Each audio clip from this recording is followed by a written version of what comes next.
Hello বন্ধুরা, চলে এসেছি নতুন ব্লগ নিয়ে। আজকে যাব শিবপুর, হাওড়া। তা চললাম। যার কেউ নেই তার একাকিত্ব আছে এবং ঘোরার জন্য কাউকে প্রয়োজন পড়ে না, এবং আমি একা ঘুরতে বেশি ভালোবাসি। তাই চললাম, দেখি কোথায় যাওয়া যায়, কী কী দেখাতে পারি আপনাদের। সাথে থাকবেন, পাশে থাকবেন।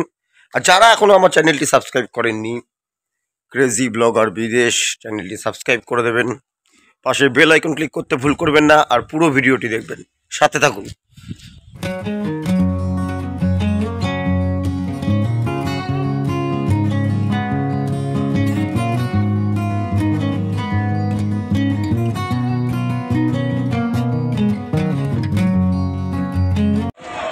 তা বন্ধুরা, আমি হাওড়া স্টেশন চলে এসেছি। এখন বাস ধরবো শিবপুর যাবার। রিক্সা থেকে হাওড়া স্টেশন এলাম, টিকিট ভাড়া জাস্ট পড়লো 10 টাকা। এবার দেখি কোন বাস যায়। তা বাসে উঠে বসলাম, 80 নম্বর বাস। আমি যে বাসটায় বসেছি 80 নম্বর বাস। দেখি কতক্ষণ লাগে, আশা করি 25 মিনিটে পৌঁছে যাব। অবশেষে আমি পৌঁছে গেলাম বোটানিক্যাল গার্ডেনের প্রধান গেটের সামনে। হার্ডলি লাগলো 30 থেকে 35 মিনিট। অবশেষে আমি 35 মিনিট লাগলো হাওড়া থেকে, হার্ডলি 35 মিনিট। একদম বোটানিক্যাল গার্ডেনের গেটের সামনে দাঁড়িয়ে আছি। এবার আমি ভেতরে ঢুকছি, দেখতে থাকুন কী কী দেখাই। এটি হচ্ছে প্রবেশদ্বার। 10 টাকা লাগলো টিকিট কাটতে। 10 টাকা দিয়ে টিকিট কেটে আমি এগিয়ে চললাম পার্কের ভেতরে। ঢোকার মুখে দেখলাম বিভিন্ন ধরনের ফুল গাছ। আর ভেতরটা যে এত বড় জায়গা আমি শুনেছি, আমি এই প্রথম এলাম, যে একদিনে ঘুরে আপনাকে দেখিয়ে শেষ করা যাবে না। যেইটুকুনি সম্ভব হবে আমি আপনাকে দেখানোর চেষ্টা করব। কিছু দূর এগোনোর পরেই বাঁদিকে চোখে পড়ল বিশাল বড় একটি নার্সারি, যেখানে গাছের পর গাছ আর ফুলের শোভা চারিদিকে মনোরম দৃশ্য তৈরি করেছে।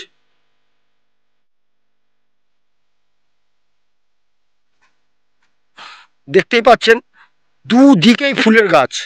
আবার টবের মধ্যে বাঁধাকপিও হয়েছে, এখানে দেখাচ্ছি বাঁধাকপি, ফুলকপি,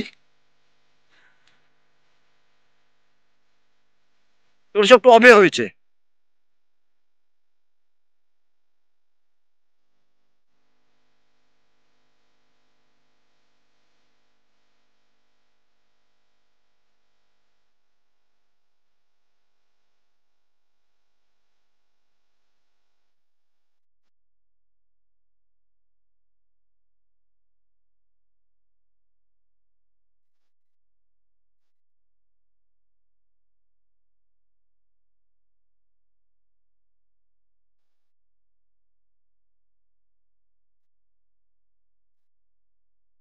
দেখুন, এ যেন গোলাপের চাষ হচ্ছে, চারিদিকে লাল গোলাপে ভর্তি।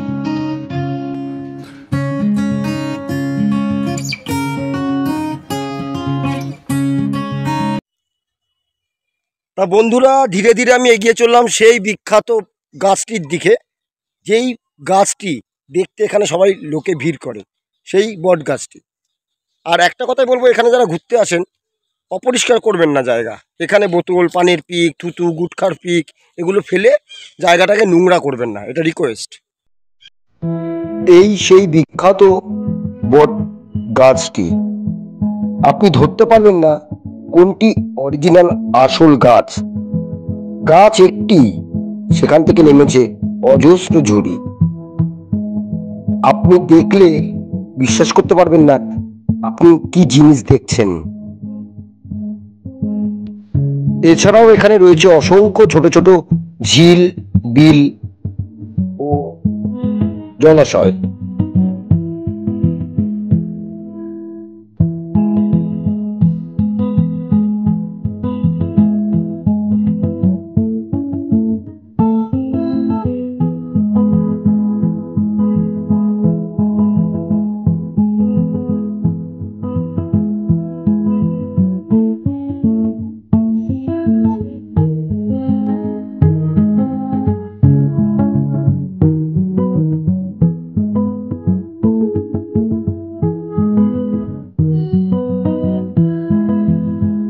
বোর্ডে লেখাগুলো পড়ে আপনারা বুঝতেই পারলেন ঘূর্ণিঝড়ের সময় অনেক ক্ষয়ক্ষতি হয়েছিল এই বটবৃক্ষটির উপর। তারপরও কিন্তু মাথা তুলে জানান দিয়েছে, আমি ধ্বংস হওয়ার জন্য আসিনি, আমি অক্সিজেন প্রদান করে যাব যতদিন পৃথিবীর বুকে মনুষ্য জাতির প্রাণ আছে।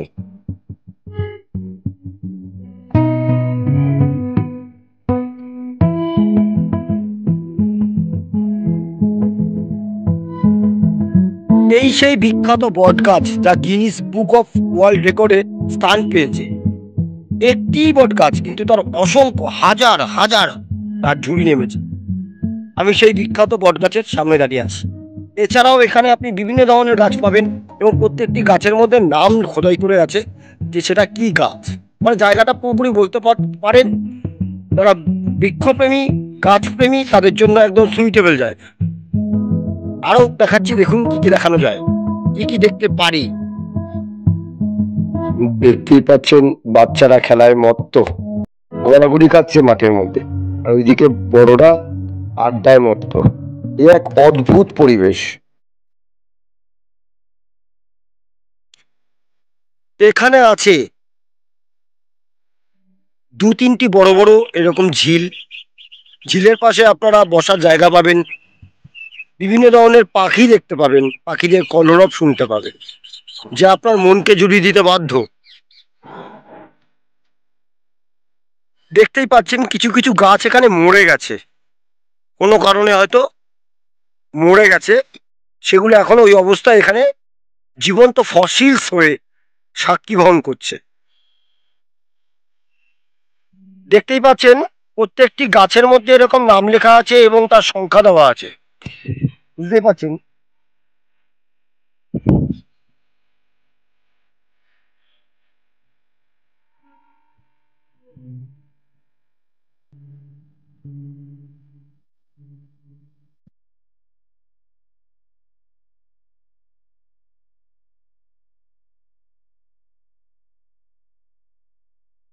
কত বড় এলাকা নিয়ে যে তৈরি আপনি ভাবতে পারবেন না।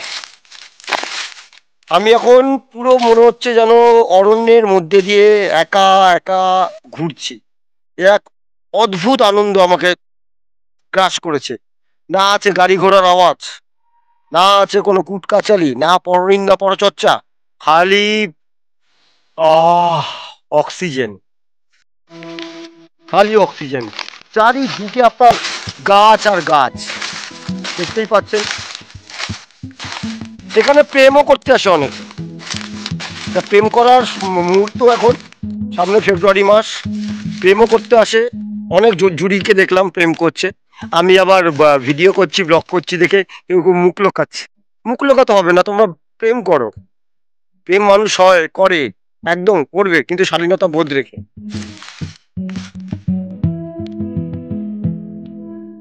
আহা কি আনন্দ আকাশে বাতাসে। আমি এখন ধীরে ধীরে এগিয়ে চললাম ক্যাকটাস হাউসের দিকে। তা আমার কোনো ধারণা নেই যে ক্যাকটাস হাউসের ভেতরে কি ধরনের ক্যাকটাস আছে। ক্যাকটাস আসলে কি জিনিস সেটা জানি, কিন্তু কি ধরনের ক্যাকটাস আছে সেটা নিজে দেখবো এবং আপনাদেরকে দেখাবো, তবেই তো ব্লগিং এর সার্থকতা পূরণ হবে।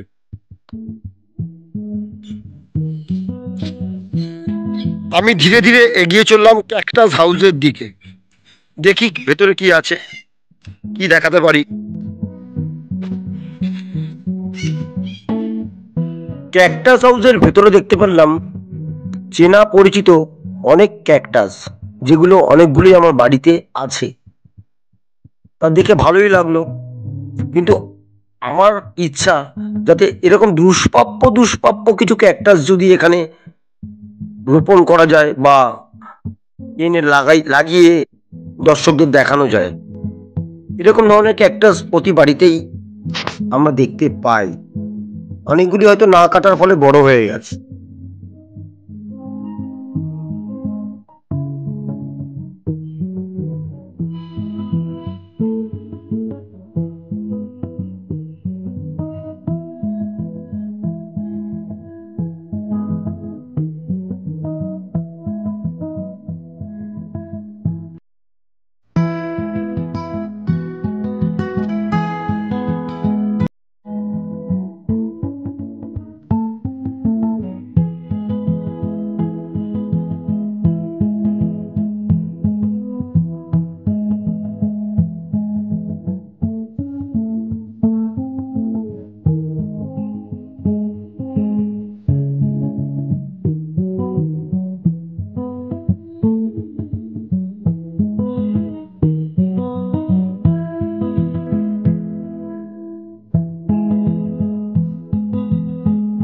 এই জায়গাটি ভালো করে লক্ষ্য করুন আপনারা, যারা সমুদ্রপ্রেমী তাদের কাছে দীঘার কথা মনে পড়ে যাবে। সেই ঝাউবন, কি ভুল বললাম? এত বড় জায়গা নিয়ে বোটানিক্যাল গার্ডেন, দেখুন আমি এক চক্কর ঘুরে আসলাম, কমপক্ষে 30 মিনিট 35 মিনিট হবে। সেই গাছটা বটবৃক্ষ, যেটা এখানকার বিখ্যাত জিনিস, সেই বোটানিক্যাল গার্ডেনের বটবৃক্ষটি পুরো জায়গাটা জুড়েই আবৃত। এমনি এমনি কি গিনিস বুক অফ ওয়ার্ল্ডের নাম উঠেছে বলুন তো? অনেকে একটা কথাই বলে, আমার তো কেউ নেই ঘোরার।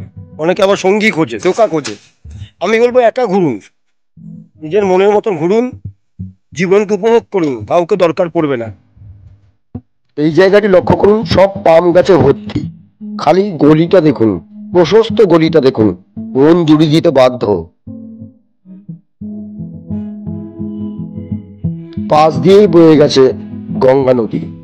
দেখতে পেলাম একটি জাহাজ যাচ্ছে, যা মন জুড়িয়ে দেবে।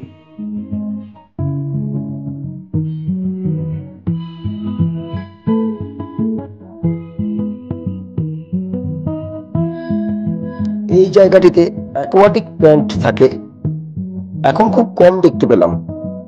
লিলি থাকতো, বিভিন্ন ধরনের গাছ থাকতো, এখন কয়েকটা পদ্ম দেখতে পেলাম খালি।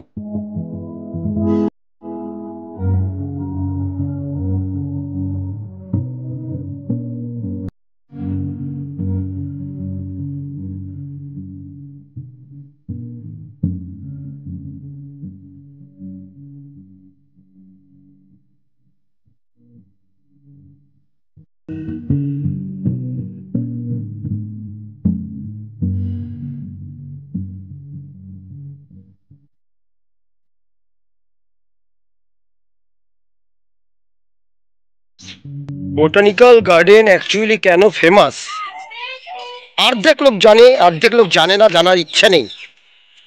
লোকে ভাবে এটা প্রেম করার জায়গা, প্রেম করার উদ্যান, বৃক্ষের উদ্যান। কিন্তু কেন বোটানিক্যাল গার্ডেন ফেমাস, লোকে এটাই জানে না, জানার ইচ্ছাটাও নেই। আমি আর 3জনকে জিজ্ঞেস করলাম বোটানিক্যাল গার্ডেন কি করতে এসছেন, বলছে প্রেম করতে। আরে ইয়ার, এত বছরের গিনিস বুক অফ ওয়ার্ল্ড রেকর্ডের সেই গাছ, সেই সম্পর্কে তাদের জ্ঞান নেই।